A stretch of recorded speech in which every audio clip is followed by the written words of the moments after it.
আমার কথা অমান্য করবা না? সন্ধ্যার আগেই তিনি বিলের পাড়ে গেলেন। বটগাছটা দেখে তিনি থমকে দাঁড়ালেন। গাছটার চারপাশে অদ্ভুত ঠান্ডা অনুভূত হচ্ছিল। আশেপাশে রোদ থাকলেও গাছের নিচে যেন অন্ধকার ঘনীভূত। তিনি মাটিতে বসে কিছু আয়াত পড়তে লাগলেন। বাতাস ধীরে ধীরে ভারী হয়ে উঠল। হঠাৎ জড়িগুলো কাঁপতে শুরু করলো। গ্রামবাসীরা পেছনে সরে গেলেন। কবিরাজ লাঠি দিয়ে মাটিতে একটা বৃত্ত আঁকলেন। বৃত্তের ভেতর লবণ ছিটালেন। এই বৃত্তের বাইরে কেউ যাবে না। কবিরাজ উচ্চস্বরে তেলাওয়াত শুরু করলেন। প্রথমে কিছু হলো না, তারপর বিলের পানি যেন ধীরে ধীরে কাঁপতে লাগলো। বটগাছের পাতাগুলো একসাথে সশব্দে কাঁপতে লাগলো, অথচ বাতাস নেই। একটা গভীর গর্জন শোনা গেল। কবিরাজের কণ্ঠ আরও জোরালো হলো। হঠাৎ গাছের কাণ্ডে কালো দাগ ফুটে উঠল, যেন পোড়া দাগ। সেই দাগ থেকে ধোঁয়ার মতো কুয়াশা বেরোতে লাগলো। গ্রামবাসীদের একজন ভয় পেয়ে চিৎকার করলো। সঙ্গে সঙ্গে সে বৃত্তের বাইরে পা রাখলো। ঠিক সেই মুহূর্তে কুয়াশাটা দ্রুত ছুটে গিয়ে তার গায়ে আঘাত করল। লোকটা ছিটকে পড়ে গেল। তার চোখ উল্টে গেল। কবিরাজ চিৎকার করে বললেন, ওকে বৃত্তের ভেতরে আনো। দুজনে দৌড়ে গিয়ে তাকে টেনে আনলো। লোকটা কাঁপছিল, মুখ দিয়ে ফেনা বের হচ্ছিল। কবিরাজ তার কপালে হাত রেখে আয়াত পড়লেন। কয়েক মিনিট পর লোকটা শান্ত হলো, কিন্তু অজ্ঞান হয়ে রইল। কবিরাজ বুঝলেন এটা শক্তিশালী সত্তা। সূর্য পুরোপুরি ডুবে গেলে হঠাৎ চারিদিক অন্ধকারে ঢেকে গেল। চাঁদ উঠলেও যেন আলো মাটিতে পৌঁছাচ্ছে না। বিলের মাঝখানে পানি ঘূর্ণির মতো ঘুরতে শুরু করলো। তারপর ধীরে ধীরে সেই ঘূর্ণির ভেতর থেকে একটা কালো অবয়ব উঠতে লাগলো। লম্বা, অস্বাভাবিক লম্বা, হাত দুটো হাঁটুর নিচে, চুলের মতো ছায়া কাঁধে ঝুলে আছে। চোখ দুটো লাল আগুনের মতো জ্বলছে। গ্রামবাসীর একসাথে দোয়া পড়তে লাগলো। অবয়বটা ধীরে ধীরে বটগাছের দিকে এগিয়ে এলো। তার পা মাটিতে স্পর্শ করছে না, ভাসছে। একটা কর্কশ কণ্ঠ ভেসে এলো, এই জমি, এই বিল আমার। কবিরাজ লাঠি উঁচু করলেন, তুই আল্লাহর বান্দা না শয়তানের দোসর। অবয়বটা হেসে উঠল। হাসির শব্দে কানে তালা লেগে গেল সবার। আমি ক্ষুধার্ত। হঠাৎ সে বটগাছের ঝুড়ি ছিঁড়ে ফেলল এক ঝটকায়। গাছ কেঁপে উঠল। কবিরাজ দ্রুত মাটিতে কিছু চিহ্ন আঁকলেন, উচ্চস্বরে আয়াত পড়তে লাগলেন। অবয়বটা কাছে আসতে যেন অদৃশ্য দেয়ালে ধাক্কা খেল। সে গর্জে উঠল। তার চোখে লাল আভা আরো তীব্র হলো। হঠাৎ বিলের পানি তীরের দিকে ছুটে এলো। ঢেউ এসে গ্রামবাসীদের পায়ে লাগলো। এক যুবক ভয় পেয়ে পেছনে পড়ে গেল। বৃত্তের বাইরে অবয়বটা মুহূর্তের দিকে তার দিকে ছুড়ল। সবাই চিৎকার করলো, কিন্তু ঠিক তখনই কবিরাজ লাঠি মাটিতে আঘাত করলেন। একটা তীব্র শব্দ হলো। অবয়বটা থেমে গেল। সে কর্কশ গলায় বলল, তুই আমাকে থামাতে পারবি না? তারপর হঠাৎ সে ধোঁয়ার মতো মিলিয়ে গেল। বিল আবার শান্ত, বটগাছ স্থির, শুধু ঠান্ডা বাতাস বয়ে গেল।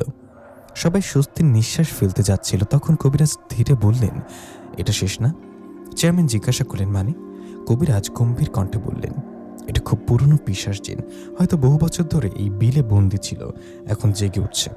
আমি একা একা তাড়াতে পারবো না। গ্রামবাসীদের বুক ধরফর করতে লাগলো। তাহলে কি হবে? কবিরাজ বললেন, আরো বড় শক্তির দরকার, এমন একজন দরকার যে একে বন্দি করতে পারবে। ঠিক তখনই বটগাছের দিক থেকে আবার মৃদু হাসির শব্দ এলো, যেন সে সব শুনছে। গ্রামবাসীরা ঘরে ফিরেছে কেউ কেউ, কিন্তু কারোর চোখেও না একটু ঘুম নেই। কবিরাজ করিমউদ্দিন মসজিদের বারান্দায় বসে আছেন। হঠাৎ তিনি অনুভব করলেন তার পেছনে কেউ দাঁড়িয়ে। তিনি ঘুরে তাকালেন, কেউ নেই, কিন্তু মাটিতে একটা কালো ছায়া। ছায়াটা ধীরে ধীরে লম্বা হচ্ছে, আর কানে ভেসে এলো ফিসফিস শব্দ। তোর শক্তি কম করিমউদ্দিন। কবিরাজের কপালে ঘাম জমল। তিনি বুঝলেন পিশাচ জিন শুধু বিলে না, সে এখন পুরো গ্রামে ছড়িয়ে পড়েছে।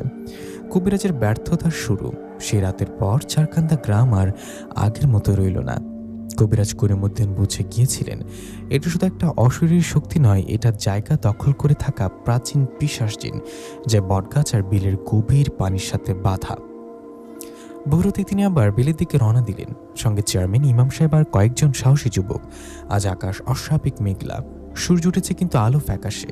বটগাছের কাছে পৌঁছাতেই করিমউদ্দিন থমকে গেলেন। গতকালের পোড়া দাগগুলো আরও গাঢ় হয়েছে। গাছের কাণ্ডের একপাশে ফাটল দেখা গেছে, যেন ভেতর থেকে কেউ চাপ দিচ্ছে। তিনি নিচু গলায় বললেন, এটা গাছের সাথে বাঁধা আছে, হয়তো এই গাছটাই ওর আশ্রয়। ইমাম সাহেব জিজ্ঞাসা করলেন, গাছ কাটলে?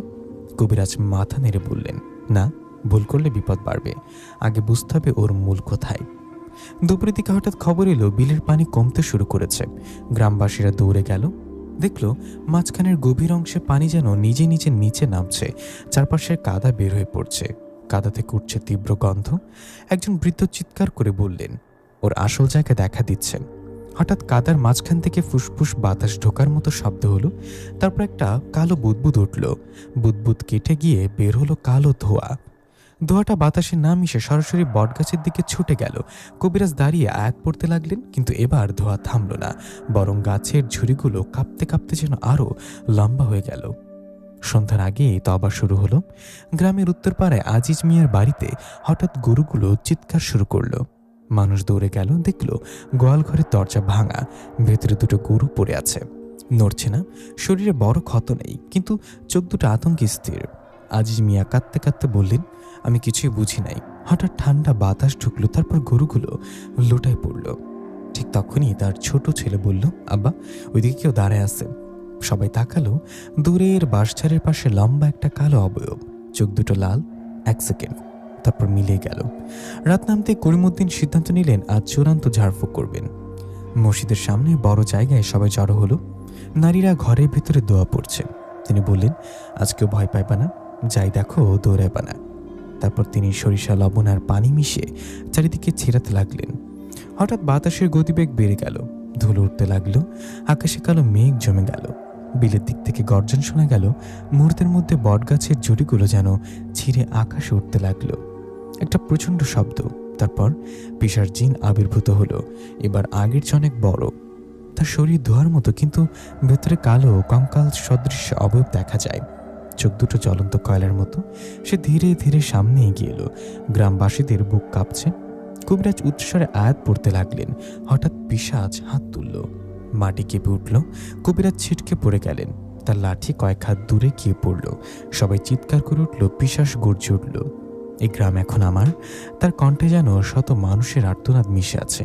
কবিরাজ উঠে দাঁড়াতে চেষ্টা করলেন, কিন্তু শরীর কাঁপছে। তিনি বুঝলেন তার শক্তি যথেষ্ট না। তিনি চিৎকার করে বললেন, সবাই ঘুরে দাঁড়াও, দরজা বন্ধ করো। হঠাৎ পিশাচ ঝড়ের মতো ছড়িয়ে পড়ল। গ্রামের কয়েকটা ঘরের চাল উড়ে গেল, গাছ উপড়ে পড়ল, মানুষ দৌড়াতে লাগলো। রাত গভীর হলে সব শান্ত হয়ে গেল, কিন্তু ক্ষয়ক্ষতি হয়ে গেছে। দুজন বৃদ্ধ অসুস্থ হয়ে পড়েছে, কয়েকটা গরু মারা গেছে। কবিরাজ করিমউদ্দিন বসে আছেন মাথা নিচু করে। চেয়ারম্যান ধীরে বললেন, আপনি তো বলেছিলেন পারবেন। কবিরাজ কাপা গলায় বলল, এটা আমার সাধ্যের বাইরে। এই পিশাচ বহু বছরের, হয়তো 100 বছরের। তাহলে একজন আছে আমার উস্তাদের শিষ্য, নাম ফকির মাওলানা রশিদ শাহ। সে পারবে, কিন্তু তাকে আনতে দূরে জেলা যেতে হবে। গ্রামবাসীদের চোখে আবার ক্ষীণ আশা জ্বলে উঠল। কিন্তু ঠিক তখনই দূরে বিলের দিকে থেকে আমার সে হাসির শব্দ ভেসে এলো, যেন সে জানে আরো বড় কেউ আসছে।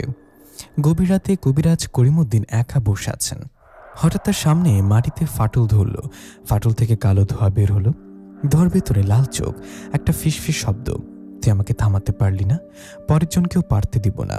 তারপর ধোঁয়া মিলিয়ে গেল। করিমউদ্দিন বুঝলেন এটা শুধু শক্তিশালী না, এটা চালাক, এটা ভয়ের অস্ত্র বানায়। পরের দিন ভোরে চারকান্দা গ্রামকে যেন চিনতেই পারা যাচ্ছিল না। কোথাও ভাঙা চাল, কোথাও উপরে পড়া গাছ, গোয়ালঘরের দরজা ছিঁড়ে গেছে। বাতাসে একটা অদ্ভুত গন্ধ, কাদা, ধোয়া আর পচা পাতার মিশ্রণ। মানুষজন ঘর থেকে বের হলেও কারোর চোখে স্বাভাবিকতা নেই। সবাই চুপচাপ, যেন উচ্চস্বরে